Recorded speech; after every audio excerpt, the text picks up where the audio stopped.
ನಮಸ್ಕಾರ ಎಲ್ರಿಗೂ. Welcome back to my channel. ಇದು ನನ್ನ ಮೊದಲನೇ ವ್ಲಾಗ್. ಇದು ಶನಿವಾರದ ವ್ಲಾಗ್ ಆಗಿರುತ್ತೆ. ನಾನು ಬೆಳಗ್ಗೆ 6 ಗಂಟೆಗೆ ಎದ್ದು ಒಂದು ಸಲ ಟೆರೆಸ್ ಮೇಲೆ ಹೋಗಿ ಬರೋಣ ಅಂತೇಳಿ ಹೋದೆ. ನಮ್ಮ ಟೆರೆಸ್ ಮೇಲೆ ಸುತ್ತಮುತ್ತ ಗುಡ್ಡಗಳು ಮತ್ತು ತೋಟಗಳು ಎಲ್ಲ ಕಾಣೋದ್ರಿಂದ ತುಂಬ ಚೆನ್ನಾಗಿರುತ್ತೆ. ಬೆಳಗ್ಗೆ ಎದ್ದ ತಕ್ಷಣ ಒಂದು ಸಲ ಹೋಗಿ ಬಂದರೆ ಮೈಂಡ್ ಫ್ರೆಶ್ ಅನಿಸುತ್ತೆ.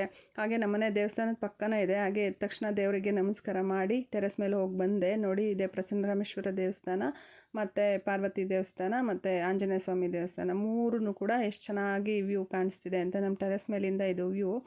ಹೋಗಿ ಬಂದು ಬಿಸಿ ನೀರು ಮಾಡ್ಕೊಂಡು ಕುಡಿಯೋಣ ಅಂತೇಳಿ ಬಿಸಿ ನೀರು ಇಡ್ತಾ ಇದ್ದೀನಿ. ಹಾಗೆ ಸ್ವಲ್ಪ ತರಕಾರಿ ಎಲ್ಲ ಖಾಲಿ ಆಗೋಗ್ಬಿಟ್ಟಿತ್ತು. ಹಂಗಾಗಿ ಬೆಳಗ್ಗೆ ಮಾರ್ಕೆಟಿಗೆ ಹೋಗೋಣ ಅಂತೇಳಿ ಬೇಗ ಬಿಸಿ ನೀರು ಮಾಡಿಕೊಂಡು ಕುಡಿದು ರೆಡಿಯಾಗಿ ಹೋಗಬೇಕು ಅಂತೇಳಿ ಬಿಸಿ ನೀರು ಕುಡಿತಾ ಇದ್ದೀನಿ. ತರಕಾರಿ ಎಲ್ಲ ಖಾಲಿಯಾಗಿ ಹೋಗ್ಬಿಟ್ಟಿತ್ತು ಮನೇಲಿ. ಹಾಗಾಗಿ ಬಿಸಿ ನೀರು ಕುಡಿದು ನಾನು ಮಾರ್ಕೆಟ್ ಕೂಡ ಹೋಗಿ ಬಂದು ತಂದಿರೋ ತರಕಾರಿನೆಲ್ಲ ಒಂದು ಕಡೆ ಜೋಡಿಸಿಡ್ತಾ ಇದ್ದೀನಿ. ಎಲ್ಲ ತರಕಾರಿನೂ ಖಾಲಿ ಆಗೋಗ್ಬಿಟ್ಟಿತ್ತು. ಹಂಗಾಗಿ ಮಾರ್ಕೆಟ್ಗೆ ಹೋಗಿ ಬಂದೆ. ತರಕಾರಿ ಜೋಡಿಸೋ ಅಷ್ಟರಲ್ಲಿ ನಮ್ಮನೆಯವರು ಕೂಡ ಇದ್ದರು. ಹಾಗೆ ಅವ್ರಿಗೂ ಕಾಫಿ ಮಾಡಿಕೊಟ್ಟು ಹಾಗೆ ಬೇಗ ತಿಂಡಿ ಮಾಡಿಬಿಡೋಣ ಅಂತೇಳಿ ಅವ್ರಿಗೂ ಕಾಫಿ ಮಾಡಿಕೊಟ್ಟೆ. ಕಾಫಿ ನಾನು ಕುಡಿಯಲ್ಲ, ಹಂಗಾಗಿ ಅವರೊಬ್ರಿಗೆ ಮಾಡಿಕೊಟ್ಟೆ. ಅವ್ರಿಗೆ ಕಾಫಿ ಮಾಡಿಕೊಡೋ ಅಷ್ಟರಲ್ಲಿ ನನ್ನ ಮಗಳು ಕೂಡ ಎದ್ದು ಅಮ್ಮ ಅಂತ ಬಂದಳು. ಅವಳ ಜೊತೆನೂ ಒಂದು 10 ನಿಮಿಷ ಟೈಮ್ ಸ್ಪೆಂಡ್ ಮಾಡಿ ಅವಳಿಗೂ ಹಾಲು ಕೊಡಬೇಕಿತ್ತು. ಅವಳಿಗೂ ಹಾಲೆಲ್ಲ ಹಾಕಿ ಕೊಟ್ಟೆ. ಅವಳಿಗೆ ಹಾಲೆಲ್ಲ ಕುಡಿಸಿ ತಿಂಡಿ ರೆಡಿ ಮಾಡೋಣ ಅಂತೇಳಿ ತಿಂಡಿಗೆ ರೆಡಿ ಮಾಡ್ತಾಯಿದ್ದೀನಿ. ಇವತ್ತು ಫ್ರೆಶ್ಶಾಗಿ ಬೆಂಡೆಕಾಯಿ ಇತ್ತು. ಹಂಗಾಗಿ ಚಪಾತಿ ಮತ್ತು ಬೆಂಡೆಕಾಯಿ ಪಲ್ಯ ಸಿಂಪಲಾಗಿ ಮಾಡ್ಕೊಳ್ಳೋಣ ಅಂತ ಹೇಳಿ ಇವತ್ತು ಚಪಾತಿಗೆ ರೆಡಿ ಮಾಡ್ತಾಯಿದ್ದೆ. ಆ್ಯಸ್ ಯೂಶ್ವಲ್ ಚಪಾತಿ ಚಪಾತಿ ಪಲ್ಯ ಎಲ್ಲರೂ ಹೇಗೆ ಮಾಡ್ತಾರೋ ಹಾಗೆ ಸಿಂಪಲಾಗಿ ಮಾಡ್ಕೊತಾ ಇದ್ದೀನಿ. ಚಪಾತಿ ಹಿಟ್ಟಿಗೆ ನಾನು ಮಾಮೂಲಿ 1 ಸ್ಪೂನ್ ಎಣ್ಣೆ ಹಾಕಿ ಕಲಿಸ್ಕೊತೀನಿ, ಚೆನ್ನಾಗಿ ಮೆತ್ತಗೆ ಬರುತ್ತೆ ಅಂಥೇಳಿ. ಹಾಗೆ ಒಂದು 5ರಿಂದ 6 ಚಪಾತಿ ಮಾಡ್ಕೊತೀನಿ ಅಷ್ಟೇ. ನಮ್ಮ ಮನೆಗೆ 6 ಚಪಾತಿ ಮಾಡಿದ್ರೆ ಒಂದೊಂದು ಸಲ ಅದರಲ್ಲೂ ಒಂದು ಚಪಾತಿ ಉಳಿದ್ಬಿಡುತ್ತೆ. ಹಾಗಾಗಿ ಚಪಾತಿ ಹಿಟ್ಟೆಲ್ಲ ಕಲಸಿಟ್ಟು ನೆಕ್ಸ್ಟ್ ಬೆಂಡೆಕಾಯಿ ಪಲ್ಯ ಮಾಡೋಣ ಅಂತೇಳಿ ಬೆಂಡೆಕಾಯಿ ಎಲ್ಲ ತೊಳೆದಿಟ್ಕೊತಾ ಇದ್ದೀನಿ. ನಾನು ಸಿಂಪಲಾಗಿ ಮಾಡ್ಕೊತೀನಿ, ಹಸಿಮೆಣ್ಸಿನ್ಕಾಯಿ ಎಲ್ಲ ಬಳಸಲ್ಲ, ಹಾಗೇ ಮಾಡ್ಕೊತೀನಿ. ಕಾಯಿನ ಜಾಸ್ತಿ ಹಾಕ್ಬಿಟ್ಟು ಮಾಡ್ಕೊತೀನಿ, ಚೆನ್ನಾಗಿರುತ್ತೆ ಚಪಾತಿ ಜೊತೆ. ಹಾಗೆ ಪಲ್ಯಕ್ಕೆಲ್ಲ ರೆಡಿ ಮಾಡ್ಕೊಳ್ಳೋಣ ಅಂತೇಳಿ ಎಲ್ಲ ರೆಡಿ ಮಾಡ್ಕೊತಾ ಇದ್ದೀನಿ. ಎಲ್ಲದನ್ನು ಒಟ್ಟಿಗೆ ಹೆಚ್ಚಿಟ್ಕೊಂಡ್ರೆ ಬೇಗ ಆಗುತ್ತೆ ಅಂತೇಳಿ ಎಲ್ಲದನ್ನು ತರಕಾರಿ ಬೆಂಡೆಕಾಯಿ ಎಲ್ಲ ಒಟ್ಟಿಗೆ ಹೆಚ್ಚಿಟ್ಕೊತಾ ಇದ್ದೀನಿ. ಹೆಚ್ಚಿಟ್ಕೊಂಡು ನೆಕ್ಸ್ಟು ಬೆಂಡೆಕಾಯಿ ಹುರ್ಕೊಳ್ಳೋಣ ಅಂತೇಳಿ ಬಾಣಲೆಗೆ ಹಾಕ್ತೆ. ಬೆಂಡೆಕಾಯಿ ನಾವು ಹುರಿಯುವಾಗ ತುಂಬ ಲೋಳೆ ಆಗಬಾರ್ದು ಅಂತಂದರೆ ಹುರಿಯೋಕೆ ಇಟ್ಟ ಮೇಲೆ 1 ಸ್ಪೂನ್ ಎಣ್ಣೆ ಹಾಕ್ಬಿಟ್ಟು ಅದಾದಮೇಲೆ ಒಂದು 2-3 ಹನಿ ನಿಂಬೆ ರಸ ಹಾಕಿದ್ರೆ ಒಂದು ಸ್ವಲ್ಪನೂ ಲೋಳೆ ಆಗೋದೇ ಇಲ್ಲ. ಅಷ್ಟು ಚೆನ್ನಾಗಿ ಬೆಂಡೆಕಾಯಿ ಫ್ರೈ ಮಾಡ್ಬೋದು. ಒಂದು ಸ್ವಲ್ಪನೂ ಲೋಳೆ ಅನಿಸಲ್ಲ, ಮತ್ತು ಬೇಗನೂ ಕೂಡ ಫ್ರೈ ಆಗೋಗುತ್ತೆ. ನೋಡಿ, ಸ್ವಲ್ಪನೂ ಲೋಳೆ ಥರ ಅನ್ನಿಸ್ತಾನೆ ಇಲ್ಲ, ಅಷ್ಟು ಚೆನ್ನಾಗಿ ಫ್ರೈ ಆಗಿದೆ. ನೋಡಿ, ಇಷ್ಟು ಫ್ರೈ ಆದರೆ ಸಾಕು. ನೆಕ್ಸ್ಟು ನಾನು ಈರುಳ್ಳಿ ಟೊಮೊಟೊ ಎಲ್ಲ ಹೆಚ್ಕೊಳ್ಳೋಣ ಅಂತ. ಇಷ್ಟೇ ಪ್ರೋಸೆಸ್, ಬೇಗ ಆಗೋಗುತ್ತೆ. ಇದೇನು ತುಂಬ ಲೇಟ್ ಆಗಲ್ಲ. ಬೆಂಡೆಕಾಯಿ ಪಲ್ಯ ಯಾರೋ ನಮಗೆ ಸಾಂಬಾರು ಈರುಳ್ಳಿ ಕೊಟ್ಟಿದ್ರು, ಇದು ಚೆನ್ನಾಗಿರುತ್ತೆ ಟೇಸ್ಟು. ಹಾಗಾಗಿ ಇದನ್ನೇ ಹಾಕೋಣ ಅಂತೇಳಿ ಹೆಚ್ತಾ ಇದ್ದೀನಿ. ಹೆಚ್ಚೋದು ಸ್ವಲ್ಪ ಕಷ್ಟ, ಬಿಡಿಸೋದೆಲ್ಲ ಸ್ವಲ್ಪ ಕಷ್ಟ, ಬಟ್ ಟೇಸ್ಟ್ ವೈಸು ತುಂಬ ಚೆನ್ನಾಗಿರುತ್ತೆ. ದಪ್ಪ ಈರುಳ್ಳಿಗಿಂತ ಈ ಈರುಳ್ಳಿ ತುಂಬ ಚೆನ್ನಾಗಿರುತ್ತೆ. ಹಂಗಾಗಿ ಇದನ್ನೇ ಹಾಕೊಳ್ಳೋಣ ಅಂತೇಳಿ ಸೋಸ್ಕೊಂಡೆ. ಎಲ್ಲ ಆದಮೇಲೆ ಈರುಳ್ಳಿ ಟೊಮೊಟೊ ಎಲ್ಲದನ್ನು ಕೂಡ ಸಣ್ಣಗೆ ಹೆಚ್ಕೋಬೇಕು. ಚೆನ್ನಾಗಿರುತ್ತೆ ಇದು, ಟೇಸ್ಟ್ ಮಾತ್ರ ತುಂಬ ಚೆನ್ನಾಗಿರುತ್ತೆ ಈ ಈರುಳ್ಳಿ. ಸಾಂಬಾರಿಗೆ ಹಂಗೆ ಒಂದೊಂದು ಈರುಳ್ಳಿನೇ ಹಾಕ್ಬಿಡ್ತೀವಿ, ಬಟ್ ಪಲ್ಯಕ್ಕಲ್ವ, ಹಂಗಾಗಿ ಸ್ವಲ್ಪ ಸಣ್ಣಗೆ ಹೆಚ್ಕೊಂಡೆ. ಹಾಗೆ ಈರುಳ್ಳಿ ಟೊಮೊಟೊ ಎಲ್ಲ ಹೆಚ್ಕೊಂಡು ಒಗ್ಗರಣೆ ಮಾಡ್ಕೊಳ್ಳೋಣ ಪಲ್ಯಕ್ಕೆ ಅಂತೇಳಿ ಕಾಯಿನೂ ತುರಿದಿಟ್ಕೊಂಡೆ. ಬಾಣಲಿ ಇಟ್ಕೊಂಡು ಮಾಮೂಲಿ ಆ್ಯಸ್ ಯೂಶ್ವಲ್ ಪಲ್ಯಕ್ಕೆಲ್ಲ ಹೇಗೆ ಒಗ್ಗರಣೆಗಳು ಹಾಕ್ತೀವೋ ಹಾಗೆ ಎಣ್ಣೆ, ಸಾಸಿವೆ, ಕಡಲೆಬೇಳೆ ಹಾಕ್ಕೊಂಡು ಕರ್ಬೇವಿನ ಸೊಪ್ಪು ಹಾಕ್ಕೊಂಡು ಮಾಮೂಲಿ ಪಲ್ಯಕ್ಕೆ ಒಗ್ಗರಣೆ ಹಾಕ್ಕೊಂಡೆ. ಮತ್ತು ಈರುಳ್ಳಿ ಹಾಕಿ ಈರುಳ್ಳಿ ಸ್ವಲ್ಪ ಫ್ರೈ ಮಾಡಿ ಉಪ್ಪು ಹಾಕಿದ್ರೆ ಬೇಗ ಬೇಯುತ್ತೆ ಅಂಥೇಳಿ ಸ್ವಲ್ಪ ಈರುಳ್ಳಿ ಫ್ರೈ ಆದಮೇಲೆ ಉಪ್ಪು ಎಲ್ಲ ಹಾಕ್ಕೊಂಡು ನೆಕ್ಸ್ಟು ಟೊಮೊಟೊ ಹಾಕ್ಕೊಳ್ಳೋಣ. ಟೊಮೊಟೊ ಮತ್ತು ಈರುಳ್ಳಿ ಎರಡು ಸ್ವಲ್ಪ ಮೆತ್ತಗಾಗೋವರೆಗೂ ಒಂದು 2 ಮಿನಿಟ್ಸ್ ಫ್ರೈ ಮಾಡಬೇಕಾಗುತ್ತೆ. ಸ್ವಲ್ಪ ಮೆತ್ತಗಾಗಬೇಕು, ಯಾಕೆಂದರೆ ತುಂಬ ಹೊತ್ತು ಬೇಯಿಸಲ್ವಲ್ಲ. ಹಂಗಾಗಿ ಇವಾಗಲೇ ಸ್ವಲ್ಪ ಮೆತ್ತಗಾಗೋ ಥರ ನಾವು ಬೇಯಿಸ್ಕೋಬೇಕು, ಆಗ ಚೆನ್ನಾಗಿರುತ್ತೆ. ಇಲ್ಲಾಂದರೆ ಟೊಮೊಟೊ ಹಾಗೆ ಸಿಗ್ತಾ ಇರುತ್ತೆ. ಇದಾದಮೇಲೆ ಸ್ವಲ್ಪ ಅದಕ್ಕೆ ಖಾರದ ಪುಡಿ ಸೇರಿಸ್ಕೊಂಡೆ. ರುಚಿಗೆ ನಮಗೆ ಎಷ್ಟು ಖಾರಕ್ಕೆ ಬೇಕೋ ಅಷ್ಟು ಖಾರದ ಪುಡಿ ಹಾಕ್ಕೊಂಡು 1 ಸ್ಪೂನ್ ಮಾತ್ರ ನಾನು ಧನಿಯಾ ಪುಡಿ ಅಥವಾ ಹುಳಿ ಪುಡಿ, ಸಾಂಬಾರು ಪುಡಿ ಇರುತ್ತಲ್ಲ ಅದನ್ನು ಹಾಕ್ಕೊಂಡೆ. ಅದಾದಮೇಲೆ ಹುರಿದಿರೋ ಅಂಥ ಬೆಂಡೆಕಾಯಿ ಹಾಕಿ ಸ್ವಲ್ಪ ಫ್ರೈ ಮಾಡಿಕೊಂಡು ಒಂದು ಚಿಕ್ಕ ಕಾಫಿ ಲೋಟದಲ್ಲಿ ನಾನು ನೀರು ಹಾಕ್ಕೋತೀನಿ. ಕೆಲವೊಬ್ಬರು ನೀರು ಹಾಕ್ಕೊಳಲ್ಲ. ನಾನು ನೀರು ಹಾಕ್ಕೊಂಡು ಸ್ವಲ್ಪ ಬೇಯಿಸ್ಕೊತೀನಿ, ಇಲ್ಲಾಂದರೆ ಅದು ಬೆಂಡೆಕಾಯಿ ಸರಿಯಾಗಿ ಬೇಯೋದಿಲ್ಲ. ನೀರು ಹಾಕಿ ಲಿಡ್ ಕ್ಲೋಸ್ ಮಾಡಿ ಒಂದು 5 ಮಿನಿಟ್ಸು ಬೇಯಿಸ್ಬಿಟ್ಟು ನೆಕ್ಸ್ಟ್ ಅದಕ್ಕೆ ತುರಿದಿರೋವಂಥ ತೆಂಗಿನಕಾಯಿ ತುರಿ ಹಾಕೋತೀನಿ. ಸ್ವಲ್ಪ ತೆಂಗಿನಕಾಯಿ ಜಾಸ್ತಿನೇ ಹಾಕೋತೀನಿ, ಚೆನ್ನಾಗಿರುತ್ತೆ ಚಪಾತಿ ಜೊತೆಗಲ್ವ, ಚೆನ್ನಾಗಿರುತ್ತೆ ಅಂತೇಳಿ. ನೋಡಿ, ಬೆಂಡೆಕಾಯಿ ಪಲ್ಯ ರೆಡಿನೇ ಆಗೋಯ್ತು. ಇಷ್ಟೇ ಪ್ರೋಸೆಸ್ಸು. ನೆಕ್ಸ್ಟು ನಾನು ಚಪಾತಿ ಮಾಡ್ಕೊಳ್ಳೋಣ ಅಂಥೇಳಿ ರೆಡಿ ಮಾಡ್ಕೊತಾ ಇದ್ದೀನಿ. ನಮ್ಮ ಮನೆಯವರು ನಾನೆಲ್ಲೋ ಹೊರಡಬೇಕು, ಬೇಗ ತಿಂಡಿ ಬೇಕು ಅಂತೇಳಿದರು. ಹಂಗಾಗಿ ಬೇಗ ಬೇಗ ಮಾಡೋಣ ಅಂಥೇಳಿ ಚಪಾತಿನೂ ಕೂಡ ಲಟ್ಟಿಸ್ಕೊತಾ ಇದ್ದೀನಿ. ನೋಡಿ, 6 ಚಪಾತಿ ನಾನು ಮಾಡ್ಕೊಳೋದು. ಅದರಲ್ಲೂ ಕೂಡ ಒಂದು ಚಪಾತಿ ಮಿಕ್ಕೋಗುತ್ತೆ. ಚಪಾತಿನೂ ಕೂಡ ಲಟ್ಟಿಸ್ಕೊಂಡು ಬೇಗ ಬೇಗ ತಿಂಡಿ ರೆಡಿ ಮಾಡು ಅಂತ ಹೇಳಿದರು. ಹಂಗಾಗಿ ಬೇಗ ತಿಂಡಿ ರೆಡಿ ಮಾಡ್ತಾ ಇದ್ದೀನಿ. ಲಟ್ಟಿಸ್ಕೊಂಡು ಚಪಾತಿನೂ ಕೂಡ ನಾನು ಬೇಯಿಸ್ಕೊಳಕ್ಕೆ ಇಟ್ಕೊಂಡೆ. ನೋಡಿ, ಮಾಮೂಲಿ ಆ್ಯಸ್ ಯೂಶ್ವಲ್ ಚಪಾತಿ ಎಲ್ಲ ಮಾಡಿಕೊಂಡೆ. ನೋಡಿ, ಚಪಾತಿ ರೆಡಿ ಆಗೇ ಹೋಯ್ತು. ಬೇಗ ಆಗುತ್ತೆ ತಿಂಡಿ ಅಂತೇಳಿ ಇವತ್ತು ಚಪಾತಿ ಪಲ್ಯನೇ ಮಾಡಿಕೊಂಡೆ. ತುಂಬ ಚಪಾತಿ ಎಲ್ಲ ಮಾಡೋರಿಗೆ ಇದು ಚಪಾತಿ ಸ್ವಲ್ಪ ರಿಸ್ಕಿ ತಿಂಡಿ ಅನಿಸ್ಬೋದು, ಬಟ್ ನಾನು ಸಿಂಪಲಾಗಿ ಮಾಡ್ಕೊಳೋದಲ್ವ.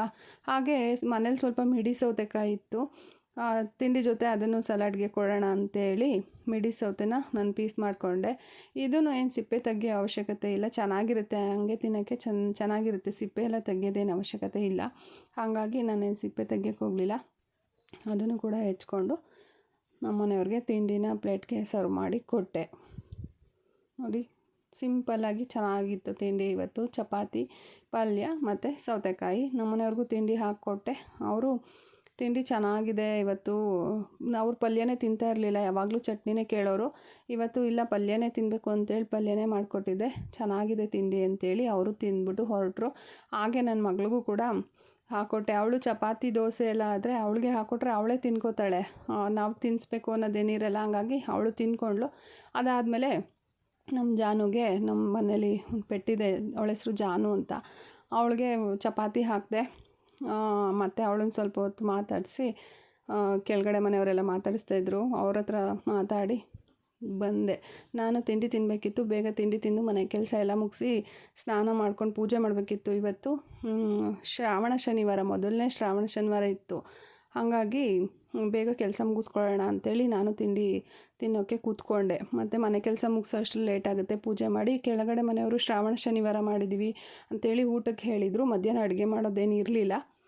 ಹಾಗಾಗಿ ಅವ್ರ ಮನೆಗೆ ಊಟಕ್ಕೆ ಹೋಗೋದಲ್ವ ಅಂಥೇಳಿ ಬೇಗ ಕೆಲಸ ಮುಗಿಸೋಣ ಅಂಥೇಳಿ ನಾನು ತಿಂಡಿ ತಿನ್ನಲಿಕ್ಕೆ ಅಂತ ಕೂತ್ಕೊಂಡೆ. ನನ್ನ ಮಗಳು ಮಧ್ಯ ಏನೇನಾದರೂ ತರಲೆ ಮಾಡ್ತಾ ಇರ್ತಾಳೆ, ಅವಳ ಹತ್ರ ಮಾತಾಡಿಕೊಂಡು ತಿಂಡಿ ತಿಂದು ಬೇಗ ಮನೆ ಕೆಲಸ ಮುಗಿಸ್ಕೊಂಡೆ ನಾನು.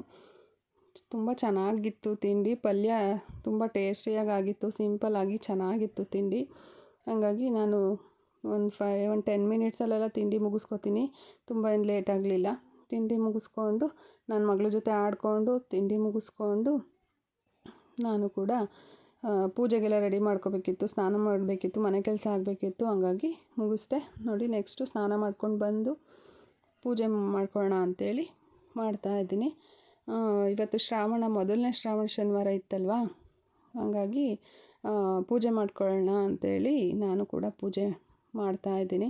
ದೇವಸ್ಥಾನಕ್ಕೆ ಹೋಗೋಣ ಅಂದ್ಕೊಂಡೆ, ಆದರೆ ಇವತ್ತು ಹೋಗೋಕ್ಕಾಗಲೇ ಇಲ್ಲ. ಹಾಗೆ ಪೂಜೆನೇ ಮನೇಲೇ ದೀಪ ಹಚ್ಚೋಣ ಅಂಥೇಳಿ ದೀಪ ಹಚ್ಚ ಎಲ್ಲ ಆಯಿತು. ಕೆಳಗಡೆ ಮನೆಯವ್ರು ಕೂಗ್ತಾಯಿದ್ರು ಊಟಕ್ಕೆ ಕರೀಲಿಕ್ಕೆ ಅಂತ ಹೇಳಿ. ಅದನ್ನು ಯಾಕೆ ಅಂತ ಕೇಳೋಣ ಅಂತ ಹೋದೆ. ಅವರು ಊಟಕ್ಕೆ ಬನ್ನಿ, ರೆಡಿಯಾಗಿದೆ ಅಂತ ಹೇಳಿದ್ರು. ಹಾಗಾಗಿ ಊಟಕ್ಕೆ ನಾನು ನಮ್ಮ ಮನೆಯವರು ಇಬ್ಬರು ಊಟಕ್ಕೆ ಹೋದ್ವಿ. ಕೆಳಗಡೆ ಮನೇಲಿ ಊಟ ಮಾಡ್ತಾಯಿದ್ದೀವಿ, ಅವ್ರ ಮನೆ ಇದು. ನನ್ನ ಮಗಳು ಬಿಡಬೇಕಲ್ವ, ಊಟ ಮಾಡಲಿಕ್ಕೂ ಬಿಡಲಿಲ್ಲ. ಅಲ್ಲೂ ತರಲೆ ಮಾಡ್ತಾಯಿದ್ಲು. ತರಲೆ ಮಧ್ಯೆ ನಾವು ಆದಷ್ಟು ಬೇಗ ಊಟ ಮುಗಿಸ್ಕೊಂಡು ಬಂದು ಸ್ವಲ್ಪ ಹೊತ್ತು ರೆಸ್ಟ್ ಮಾಡಿ ಅಷ್ಟರಲ್ಲಿ ಸಂಜೆ ಆಗೇ ಹೋಯ್ತು, 6:30 ಆಗೇ ಹೋಯ್ತು. ಬಂದು ನಮ್ಮಮ್ಮ ಬೇರೆ ಅಷ್ಟರಲ್ಲಿ ಬಂದರು. ಅಮ್ಮ ಬೆಳಗ್ಗೆಯಿಂದ ಬಂದಿರಲಿಲ್ಲ. ಅಮ್ಮನೂ ಕೂಡ ಬಂದರು. ಅಮ್ಮಂಗೆ ಮತ್ತು ನಮ್ಮ ಮನೆಯವ್ರಿಗೆ ಇಬ್ರಿಗೂ ಟೀ ಮಾಡ್ಕೊಳ್ಳೋಣ ಅಂಥೇಳಿ ಫಸ್ಟು ಟೀಗೆ ಇಟ್ಟೆ. ಅವರಿಬ್ರಿಗೂ ಟೀ ಮಾಡಿಕೊಟ್ಬಿಟ್ಟು ಆಮೇಲೆ ಅಡುಗೆ ಶುರು ಮಾಡ್ಕೊಳ್ಳೋಣ ಅಂಥೇಳಿ ಟೀಗೆ ಇಡ್ತಾಯಿದ್ದೀನಿ. ನಾನು ಟೀ ಕಾಫಿ ಕುಡಿಯಲ್ಲ, ಹಂಗಾಗಿ ಅವರಿಬ್ರಿಗೆ ಮಾತ್ರ ಟೀ ಮಾಡಿಕೊಟ್ಟೆ. ಕೊಟ್ಟು ಮತ್ತು ಅಮ್ಮ ಎಲ್ಲ ಸಾಂಬಾರಿಗೆ, ಮಸೊಪ್ಪು ಸಾಂಬಾರಿಗೆ ಎಲ್ಲ ರೆಡಿ ಮಾಡಿಕೊಟ್ರು. ನಾನು ಸಾಂಬಾರಿಗೆ ಇಟ್ಬಿಟ್ಟೆ, ಬೇಗ ಅಡುಗೆ ಮಾಡ್ಕೊಳ್ಳೋಣ ಅಂಥೇಳಿ ಮನೇಲಿ ಸೊಪ್ಪಿತ್ತು, ಹಾಗಾಗಿ ಮಸ್ಸೊಪ್ಪು ಮಾಡ್ಕೊಳ್ಳೋಣ ಅಂತೇಳಿ ಇಟ್ಟೆ. ಮಾಮೂಲಿ ಮಸ್ಸೊಪ್ಪು ಎಲ್ಲದನ್ನು ಒಟ್ಟಿಗೆ ಹಾಕಿ ಕೂಗಿಸ್ಕೊಂಡೆ. ಈರುಳ್ಳಿ, ಟೊಮೊಟೊ, ಹಸಿಮೆಣ್ಸಿನ್ಕಾಯಿ ಮತ್ತು ತೆಂಗಿನಕಾಯಿ ತುರಿ, ಬೇಳೆ, ಜೀರಿಗೆ ಎಲ್ಲದನ್ನು ಒಟ್ಟಿಗೆ ಕೂಗಿಸ್ಕೊಂಬಿಟ್ಟು ಆಮೇಲೆ ಮಸ್ತು ಒಗ್ಗರಣೆಗೆ ಹಾಕ್ಕೋತೀನಿ. ಅಷ್ಟೇ, ಎಲ್ಲರೂ ಮಾಡೋ ಥರನೇ ಮಾಮೂಲಿ ಆ್ಯಸ್ ಯೂಶ್ವಲ್ ಸಿಂಪಲ್ಲಾಗಿ ನಾನು ಕೂಡ ಎಲ್ಲ ಮುಗಿಸ್ಕೊಂಡು ಅನ್ನ ಸಾಂಬಾರು ಎರಡೂ ಒಟ್ಟಿಗೆ ಇಡೋಣ ಅಂತೇಳಿ ಎಲ್ಲದನ್ನು ಒಟ್ಟಿಗೆ ಇಡೋಣ ಅಂತ ಬೇಗ ಬೇಗ ಮಾಡ್ತಾಯಿದ್ದೀನಿ. ಇಷ್ಟು ಸೊಪ್ಪು ಎಲ್ಲ ಒಟ್ಟಿಗೆ ಹಾಕ್ಬಿಟ್ಟು ಒಂದು 4 ವಿಷಲ್ ಕೂಗಿಸ್ಬಿಟ್ಟು ಮತ್ತು ಅದನ್ನು ಮಸ್ಕೊಂಬಿಟ್ಟು ಒಗ್ಗರಣೆಗೆ ಹಾಕಿದ್ರೆ ಮಸ್ಸೊಪ್ಪು ರೆಡಿ ಆಗುತ್ತೆ. ಸಿಂಪಲ್ ಆಗಿರುತ್ತೆ. ಹಾಗೆ ನಮ್ಮನೇಲಿ ಸೊಪ್ಪು ಎಲ್ಲ ಬೇರೆ ಥರ ಪಲ್ಯ ಮಾಡಿಕೊಟ್ರೆ ತಿನ್ನಲ್ಲ. ಹಾಗೆ ಆದರೆ ಮಸ್ಸೊಪ್ಪು ಮಾಡಿದ್ರೆ ಎಲ್ಲ ಇಷ್ಟಪಟ್ಟು ತಿಂತಾರೆ. ಹಾಗಾಗಿ ಮಸ್ಸೊಪ್ಪು ಸಾಂಬಾರೇ ಮಾಡೋಣ ಅಂತೇಳಿ ಇಟ್ಟೆ. ನೋಡಿ, ಸಾಂಬಾರು ಕೂಗೇ ಬಿಡ್ತು. ಮತ್ತು ಅನ್ನಕ್ಕೂ ಜೊತೆಗೆ ಇಟ್ಕೊಂಡಿದ್ದೆ. ಅನ್ನ ಸಾಂಬಾರು ಎರಡೂ ಒಟ್ಟಿಗೆ ಆಗೋಯ್ತು. ನೋಡಿ, ರೆಡಿನೇ ಆಗೋಯ್ತು ಮಸ್ಸೊಪ್ಪು. ಸುಮಾರು 8:30 ಆಗಿತ್ತು ಅನಿಸುತ್ತೆ. ಆವಾಗ ನಮ್ಮನೆಯವ್ರಿಗೂ ಊಟಕ್ಕೆ ಹಾಕ್ಕೊಟ್ಟೆ. ಚೆನ್ನಾಗಾಗಿತ್ತು ಸಾಂಬಾರು ಇವತ್ತು. ನೋಡಿ, ಮಸ್ಸೊಪ್ಪು ಅನ್ನ, ಮುದ್ದೆ ಏನು ಮಾಡೋಕ್ಕೋಗಲಿಲ್ಲ ಇವತ್ತು. ಉಪ್ಪಿನಕಾಯಿ ಜೊತೆ ತುಂಬ ಚೆನ್ನಾಗಿತ್ತು. ಊಟ ಮಾಡಿಕೊಂಡು ನಾನು ಒಂದು ರೌಂಡ್ ವಾಕ್ ಹೋಗಿ ಬಂದು ಇವತ್ತಿನ ದಿನ ಮುಗಿಸಿದ್ವಿ. ಇಷ್ಟು ಇವತ್ತಿನ ನನ್ನ ದಿನ ಹೀಗಿತ್ತು ಅಂತೇಳಿ ಹೇಳ್ಬೋದು. ನನ್ನ ವಿಡಿಯೋ ಇಷ್ಟ ಆದರೆ ಲೈಕ್ ಮಾಡಿ, ಕಮೆಂಟ್ ಮಾಡಿ, ಶೇರ್ ಮಾಡಿ, ಹಾಗೆ ನನ್ನ ಚಾನಲ್ಗೆ ಸಬ್ಸ್ಕ್ರೈಬ್ ಆಗಿ. ಧನ್ಯವಾದಗಳು.